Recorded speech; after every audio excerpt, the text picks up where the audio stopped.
Hi everyone, আমার নাম তুর্য সরকার and আজকে আমরা ফিজিক্সের ভেক্টর চ্যাপ্টারটা স্টাডি করব। তো ভেক্টর আসলে কি? আমরা যখন রিয়েল লাইফে বা আমরা যখন বাস্তব জীবনে সাপোজ কোনো একটা কাউকে নির্দেশ করতে চাই না, মনে করেন আমরা কারো ভর মাপতে চাচ্ছি, যে ঠিক আছে যে এই ব্যক্তিটার এখানে ওজন কত বা তার হাইট কত। এখন এখানে একটা সহজে প্রশ্ন ওঠে না যে তার ভর কি সবসময়, মানে যদি ফার্ম ওয়েট থাকে তাহলে সেটা অন্যরকম হবে, যদি উত্তরা থাকে তাহলে সেটা অন্যরকম হবে, সেটা মতিঝিল থাকে অন্যরকম হবে। তা কিন্তু হয় না। একটা মানুষ যদি সাপোজ 60 কেজি হয়ে থাকে, সে কিন্তু বাংলাদেশের সব জায়গায় 60 কেজি হবে। ইনফ্যাক্ট সে কিন্তু ওয়ার্ল্ডের অনেক জায়গায় 60 কেজি ধরা হবে। সো ওজন বা ওয়েট, হাইট, এগুলো কিন্তু অ্যাকচুয়ালি আমাদের ডিরেকশনের উপর ডিপেন্ড করে না। কিন্তু আমাদের বাস্তব জীবনে হয়তো আমাদের অনেক কিছু থাকে যেখানে আমাদের ডিরেকশনের প্রয়োজন হয়। সাপোজ আপনার কোনো একটা বন্ধু, আপনি আপনার বাসায় আসতে যাচ্ছে, এখন আপনার বাসা হচ্ছে মোহাম্মদপুরে, এখন তার ফ্রেন্ডটা হচ্ছে আপনার ফার্ম গেটে। আপনি তাকে যখন ফোন দিবেন, আপনি তাকে এটা বলবেন যে ঠিক আছে তুই ফার্ম গেট থেকে উত্তর দিকে চলে আয়, বা মোহাম্মদপুরে একটা বাস ধরে বা টেম্পো করে তুই যে কোনো কিছু করে একটা করে আয়। এক্ষেত্রে আপনার কিন্তু একটা দিক নির্দেশনা দিচ্ছেন, বা আপনি যখন বাসায় উঠছেন আপনি কিন্তু একটা দিক নির্দেশনাতে বাসায় উঠছেন। ইনফ্যাক্ট আমরা যখন কাউকে যেতে বলে যে ঠিক আছে আপনি একটু বাম থেকে ডানে যাবেন বা ডান থেকে বামে যাবেন, আমরা কিন্তু সবসময় একটা দিক বলি। ঠিক আছে, সো আমাদের রিয়েল লাইফে এমন অনেক কিছু আছে যেটা শুধুমাত্র ভ্যালু বা মানের উপর ডিপেন্ড করে না, সেখানে কিন্তু আমাদের একটা ডিরেকশনের প্রয়োজন হয়। সো সাপোজ ভ্যালু, আর একটা আছে আমার ডিরেকশন। তাহলে আমাদের ভ্যালু আর ডিরেকশন এই দুইটার উপর বেস করে মূলত আমরা একটা জিনিস বলতে পারি যে যেসব যেসব যেসব মানগুলো শুধুমাত্র ভ্যালু দরকার হয়ে থাকে, যেমন ওয়েট, হাইট, ঠিক আছে, এগুলোর জন্য কিন্তু কোনো দিক নির্দেশনা দরকার হয় না, সেগুলোকে আমরা বলবো হচ্ছে স্কেলার।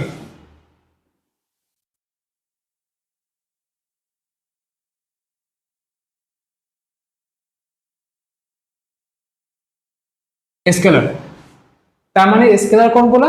যেখানে শুধুমাত্র ভ্যালু দরকার হয়ে থাকে। আর ভেক্টর এটা কি? ভেক্টর হচ্ছে মূলত যেখানে আমাদের ভ্যালু এবং ডিরেকশন দুইটাই প্রয়োজন হয়ে থাকে। অর্থাৎ আপনি যদি কোনো কাউকে এই দুইটাই জিনিস বলে থাকে, তখন সেটাকে আমরা ভেক্টর হিসেবে বলে থাকি। এখন ভেক্টরকে মূলত কিভাবে প্রকাশ করা হয়ে থাকে, বা আমরা আমাদের দৈনন্দিন জীবনে মূলত ভেক্টরকে যেভাবে প্রকাশ করি সেটা হচ্ছে যে আমরা যে কোনো একটা ওয়ার্ড লিখি, সাপোজ এ লিখলাম, এর উপর আমি একটা ডাইরেকশন দিচ্ছি। এই ডাইরেকশনটা মানেটা কি? সাপোজ আমি র্যান্ডমলি একটা নাম্বার ধরছি, সাপোজ 30।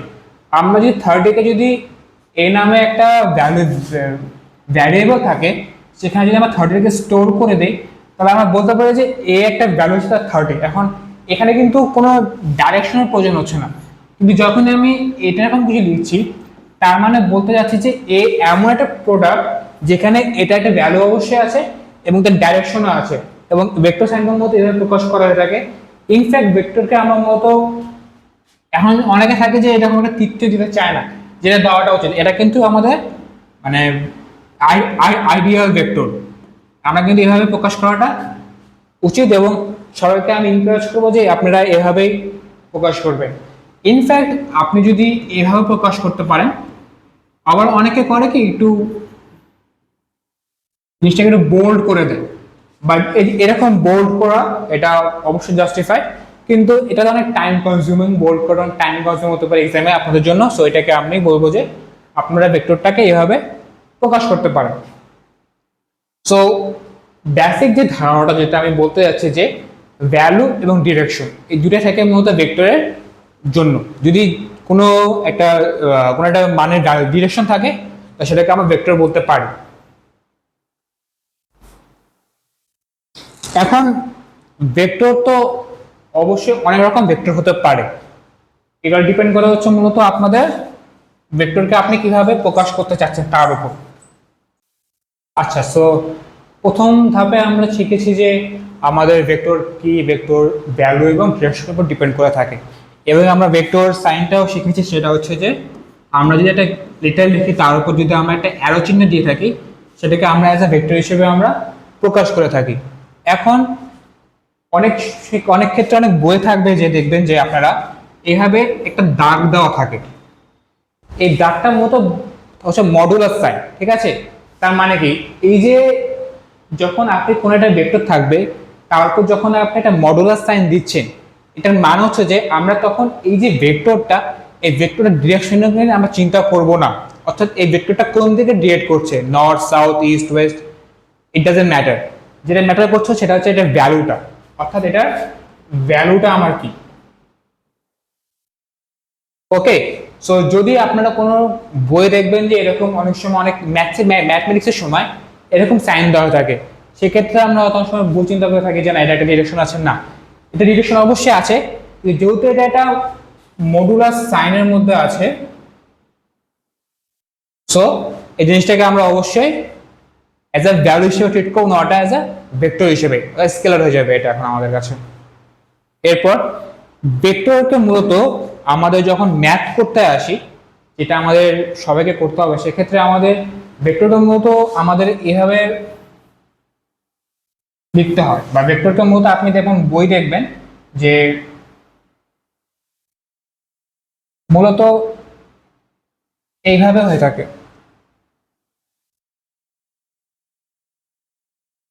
অর্থাৎ ঠিক আছে, অর্থাৎ মানে হচ্ছে যে এখানে যে ভেক্টর আছে এটাকে কিন্তু আমরা এজ এ ভেক্টর হিসেবে রিলেট করে থাকি। ম্যাথে দেখবেন যেরকম করে ভেক্টরের সাইন দেওয়া আছে, এবং মানে কি, সাপোজ এখানে আমার একটা এ পয়েন্ট আছে, এখানে একটা আমার বি পয়েন্ট আছে, তার মানে হচ্ছে যে এই ভেক্টরটা আমার এ থেকে বি এর দিকে মুভ করছে, নট বি টু এ। এটা কিন্তু আমাদের মনে রাখতে হবে, ভেক্টর কিন্তু সেন্সিটিভ হয়ে থাকে। মানে কি, যেখান থেকে এটা স্টার্টিং পয়েন্ট সেখান থেকে আপনাকে চিন্তা করতে হবে, এবং ভেক্টর যখন আপনি ভ্যালু বের করবে তখন আপনাকে এন্ড পয়েন্ট থেকে স্টার্টিং পয়েন্টে স্টার্ট করতে হবে, যেটা অনেক অত আপনাদের কাছে স্টার্টিং এ কনফিউজিং মনে হচ্ছে, বাট বিষয়টা হচ্ছে যে আমাদেরকে এ থেকে বি এর দিকে, অর্থাৎ এই ভেক্টরটা যখন আমি লিখবো আমরা কিন্তু অলওয়েজ এ বি ভেক্টর লিখবো। এটার মানে হচ্ছে যে ভেক্টরটা আমার এ থেকে বি এর দিকে মুভ করছে, নট বি টু এ। অর্থাৎ এখন যদি আমার কাছে আরেকটা ভেক্টর থাকে, যে ভেক্টরটা মূলত এরকম থাকে, অর্থাৎ এবং এখানে দেওয়া হচ্ছে আমার বি, এখানে দেওয়া আছে, এটা কিন্তু আমার B to A vector and A to B vector and B to A vector is not equal. হয়তো হতে পারে যে এটা ভ্যালু সেম হতে পারে, যদি এটা ভ্যালু সেম হয়ে যায়, এটা ডিরেক্ট সেম হয়ে যায়, তখন এটাকে আমরা ইকুয়াল বলতে পারবো। কিন্তু যতক্ষণ পর্যন্ত আমরা শিওর না বলতে পারবো যে এটার স্কেলার মানে যে ভ্যালু আছে সেটা ইকুয়াল এবং যেটা ডিরেকশন আছে সেটা ইকুয়াল, ততক্ষণ পর্যন্ত আমরা ভেক্টরকে আমরা ইকুয়াল বলতে পারবো না। সেটা হচ্ছে আমাদের ভেক্টরের একদমই প্রাথমিক কথাবার্তা, এবং এগুলো যদি আপনারা বুঝতে পারেন তাহলে ভেক্টরটা আপাতত আপনাদের জন্য ক্লিয়ার হয়ে যাওয়ার কথা।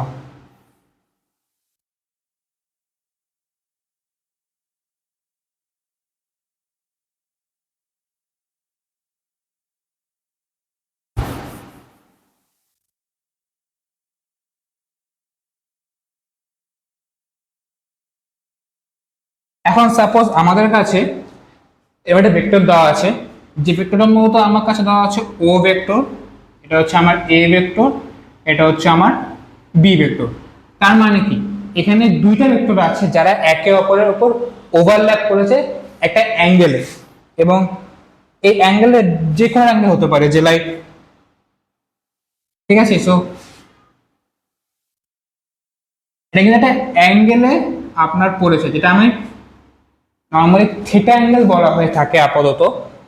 আচ্ছা, সো আপনি যদি দেখে রাখবেন যে এখানে একটা ও এ ভেক্টর আছে, এখানে একটা ওবি ভেক্টর আছে, যেটা মূলত থিটা অ্যাঙ্গেলে একে অপরকে ইন্টারসেক্ট করেছে। এখন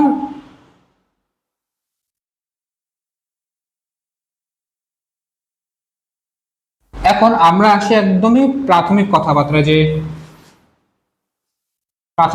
যখন আমরা আসি, এখন সাপোজ আমার কাছে একটা এ ভেক্টর আছে, একটা বি ভেক্টর আছে, ঠিক আছে।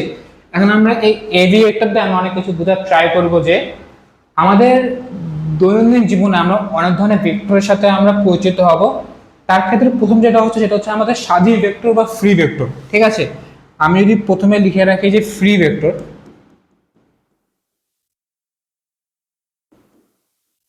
বা যেটাকে আমরা বাংলায় স্বাধীন ভেক্টরও বলে থাকি।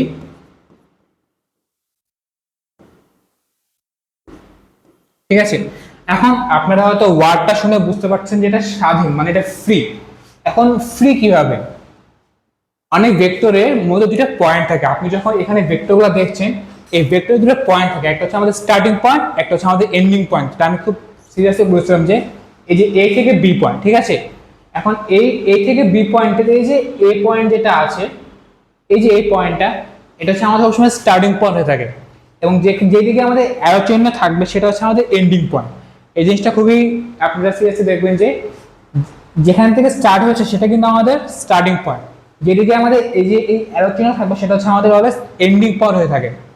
এখন এমন অনেক ভেক্টর আছে যেটা আমরা ইনফাইনাইট থেকে আস্তে আস্তে স্টার্ট করে, অর্থাৎ অসীম থেকে। অসীম থেকে মানে কি, আপনি হচ্ছে ভেক্টরটা যখন আপনি দেখছেন, আপনি ভেক্টরের মনে করেন আপনার সামনে একটা মানুষ হেঁটে আছে, ঠিক আছে, আপনার সামনে আমি যদি হেঁটে আসি, আপনি কিন্তু আমার ফেসটাই দেখবেন, অর্থাৎ আমার শেষ পয়েন্টটা, আমি ইনিশিয়ালি কোন পয়েন্ট থেকে এসেছি সেটা কিন্তু আপনি দেখবেন না, আপনি অলরেডি আমার এন্ড পয়েন্টটাই দেখছেন। আপনি যদি একটু ভিডিও চিন্তা করে থাকেন, সাপোজ আপনার কাছ থেকে একটা সামনে একটা মানুষ আছে, আপনি তার সামনে দিকে হেঁটে যাচ্ছেন, তার মানেটা কি, আপনি তার সামনের পার্টটুকু দেখছেন, বাট সে অত যত সেটা বাসা থেকে এসেছে। আমরা যদি তার বাসা থেকে ট্র্যাক করে থাকি, সাপোজ সাপোজ এটা আপনার বাসা এবং এখানে আপনি দাঁড়িয়ে আছেন, এখানে আপনি দাঁড়িয়ে আছেন, ঠিক আছে। এখন একটা লোক ধরনের এদিক দিয়ে হেঁটে আসছে, আপনি কিন্তু দেখতে দেখতে পাচ্ছেন শুধু এই পয়েন্টটাই, অর্থাৎ এই জায়গায় যে পয়েন্টটা আছে আপনি শুধু এই পয়েন্টটাকে দেখতে পাচ্ছেন, আপনি কিন্তু এই যে ব্যক্তিটা এখান থেকে এসেছে তা কিন্তু দেখতে পাচ্ছেন না। তার মানে কি, এই ভেক্টরটা স্টার্টিং পয়েন্ট কোন জায়গা থেকে সেটা কিন্তু আপনি বলতে পারছেন না। যখন আপনি বলতে পারছেন তখন সেটা কিন্তু আপনি একদম ধরে নেন যে ঠিক আছে, হয়তো এটা স্টার্টিং পয়েন্ট নাই, বা এটা আছে বা সেটা অসীমে আছে, সেটা আমাদের চিন্তা করার আপাতত দরকার নেই যে ওটা ইনফাইনাইট থেকে কোথা থেকে এসেছে সেটা আমাদের ভাবার দরকার নেই। যদি এরকম কোনো ভেক্টর থাকে যেটা কোনো স্টার্টিং পয়েন্ট নাই বা যেটা একটা এন্ডিং পয়েন্ট আছে, তাহলে সেগুলোকে আমরা বলি হচ্ছে ফ্রি ভেক্টর। মানে কি, এগুলো স্বাধীন, এগুলোর জন্য আপনাকে অত চিন্তা করার দরকার নেই, এগুলো আপনার ফ্রি ভেক্টর।